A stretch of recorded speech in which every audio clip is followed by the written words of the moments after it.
From Cassius, IFL TV, MTK Global. We're in Hyde here, just outside Manchester. Ricky Hatton's gym. I'm joined by Glen McCRORY. How are you? I'm great. Good to see you, Coogan. As always, mate. Good to see you too, Glenn. Quite an eventful night of boxing from Saturday night. Mad, wasn't it? Fantastic. Yeah. Absolutely fantastic. Drama filled and... It didn't look the sort of bill, if I'm honest, it didn't look, it wasn't a star-spangled bill or anything like that, but didn't they all, thank you very much, didn't they all put a fight on? I mean, it was terrific. It had everything. It had superb drama, great crowd, banged out, absolutely sold out. It was one of those you'll not forget in a while nights. Absolutely. Let's talk about Dillian Whyte. It was a fight people were saying beforehand that it was a bit of a risk for both fighters because it's a fight that didn't have to take, but fair play to them both. They kind of, want to fight anyone, and we've seen that with Joseph Parker and Dillian Whyte. Mm-hmm. And Dillian Whyte obviously survived that last round in the 12th to claim the win, but it was, scrappy in parts, but it was entertaining and dramatic to say the least. Well, to be honest, Parker, he looked, when it started, Parker always had a little bit better form, former world champion. And, people were saying 50-50 fight. It was probably, 65-45 or 60-40 or something. Parker on form. And in the first 4 rounds, it looked like it was going to follow the form guide because Parker was pretty nimble on his feet. He was using his jab. He was making Dillian Whyte just punch air. And it looked like he had it all in control. But then I really got a surprise at how much he gassed out in the 5th and never, and I thought he was just having a bit of a breather after 4 good rounds.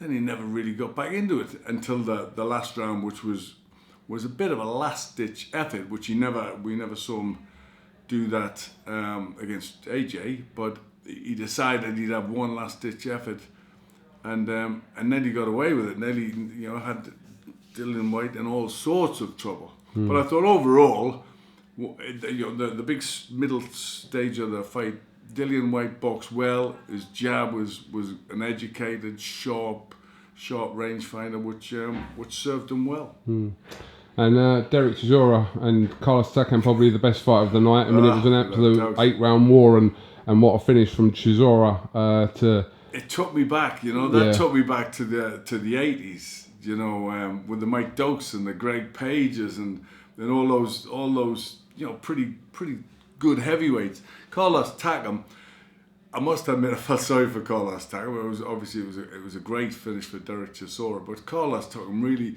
really came out there. He looked in great shape, and he came out there, as if it was like his last chance saloon, and he was going to take that chance to get himself in a big fight.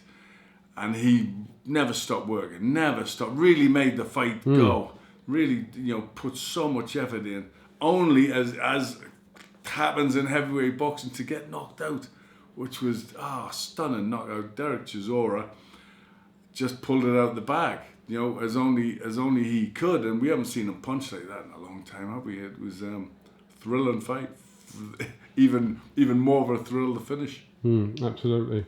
Glenn, we heard yesterday Frank Warren obviously make some very interesting comments that they're in talks with Shelley Finkel and Deontay Wilder's team about a potential fight, and by the sounds of what Fury and Frank are saying, that they're quite kind of really into it. How advanced, I don't know, but is this a fight that we can see this year? Potentially, is Fury ready to go in with Wilder this year? Do you know what? I think it's a great move. If they can pull that off, it is a fantastic move. I think Fury, Tyson had to get himself back into shape. It's not about, the Seb Fury fight. It's not about particularly this fight, which, I see him coming through in style and making a statement in his next fight. I think it was all, the last couple of 2.5 years is all about being Tyson Fury getting his head back, getting his mind on the job, getting his condition back, and look at him now. I mean, he is flying. He is in a great place and looking $1 million, and physically, he's ready for anybody. And I think it has just landed on there, as a perfect scenario. The fact that AJ and Eddie Hearn did not take the Deontay Wilder fight. You know, when everybody knows there was a massive offer on the table and they decided against that fight, Tyson Fury, it's just a marvellous move. It's just checkmate. To step in there, get Deontay Wilder and take the title away will be just superb. Who's to blame for that Wilder and Joshua fight not happening, in your opinion? In my opinion, I just think, you know, Eddie Hearn with a business head on. Listen, Anthony Joshua will fight anybody. You know, there's no qualms whatsoever about, you know, Anthony Joshua's heart, determination. One thing for definite is he's a fighter right to the bottom of his shoes. So there's no way he's scared of anybody. Business-wise, you know, you look at it and say, can we have 2 big fights in Wembley against opponents that we pick and make an awful lot of money, and then take Deontay Wilder sometime down the road, if Deontay Wilder's still around, if he hasn't, you know, if he's still around, or do we go in with Deontay Wilder and risk everything now? It just makes business sense. It always has, and I didn't think it was ever going to take place. The talk was all there, but then there was just a big surprise put in when the offer came in for the massive amount of money, and that kind of turned it all up on its head, didn't it? And then it all looked a bit iffy when you walk away from a mega payday. It makes it look a little bit iffy. But I think obviously business-wise, Eddie probably made the right decision. But I don't think in any way whatsoever he would expect Frank Warren to nip in there with Big Tyson and maybe take the golden goose away from it all and become, you know, this year, if he beat Deontay Wilder, he becomes number 1. He's back on top. So, I mean, are you saying it was kind of maybe strategic from Yes. Eddie Hearn to not possibly put a Joshua in with Wilder? I think very strategic. Yeah. Business. I think it makes business sense. It makes business sense to pick up, you know, two massive shows in Wembley, and then look, you know, where we are in 12 months' time. Look what the state of play is then. Obviously, you know, I'd say AJ will come through in great style over his next 2 fights, although I'm sure, you know, Povetkin is a dangerous fight for about 3 or 4 rounds. That's a very, very dangerous fight because the man can punch. But, you know, it's a lot better scenario than Deontay Wilder. Yes, great payday, but, you know, I think, you know, Eddie's looking at long term. So you don't see that fight even happening on April the 13th? No. Definitely not. I see Dillian Whyte on April 30th. I've seen Dillian Whyte on April 30th for about a year ago. Wouldn't be surprised if the posters are even made now.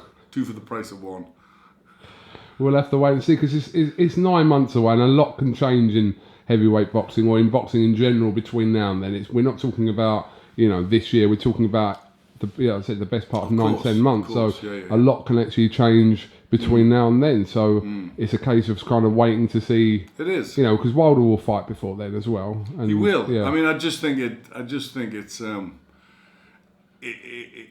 great Tyson. You know, obviously we're used to Tyson making rash remarks and, you know, calling people out and doing all that, and you know, kind of knew 6 months ago talking. Deontay Wilder, you know, calling Deontay Wilder out was just publicity. The problem, you know, not the problem now, but the thing is now he's in shape, and every day he gets better in shape. Every day it reminds him that he is still the linear champion of the world. He is the man to beat. You know, he beat the man to beat the man. So he's still, you know, the man to beat, and now he's feeling better, looking better, getting sharper, getting fitter. I expect him to make a big statement in Ireland in Windsor Park. I think, you know, it's not going to be any fooling around, clowning around. It's going to be strictly business. And like you said, if Frank Warren was to kind of nab that fight for Fury with Wilder, that's kind of, that's kind of what Frank, that's what's you made him the best promoter in the world. You wouldn't put it past years. Frank to be able to pull that off. You know, in the midst of everyone talking about Joshua Wilder, you know, Frank's not going to sit back there and kind of wait for that situation to pan out. If he can see an opening for his Very man, much so. And we're not talking about any ordinary fighter. We're talking about Tyson Fury. We're talking about, you know, a terrific heavyweight fighter who's 6'9", who's a nightmare for anybody out there. He's a complete nightmare for. So I think if that opportunity comes up, which I'm sure the one man that can make that happen is Frank Warren. He's friends with Shelley Finkel. I think Tyson comes through in this type of form that we expect him to come through. I think that's a great fight. We'll wait and see how it pans out. All right, Glenn, thank you very much for talking to IFL TV. Pleasure. Best of luck with your mountain climb. Yeah. Jesus. Good luck with that. Thanks very much. Doing it for a good cause, so yeah, best of luck with that. All right. Bless, mate. Cheers. Top man.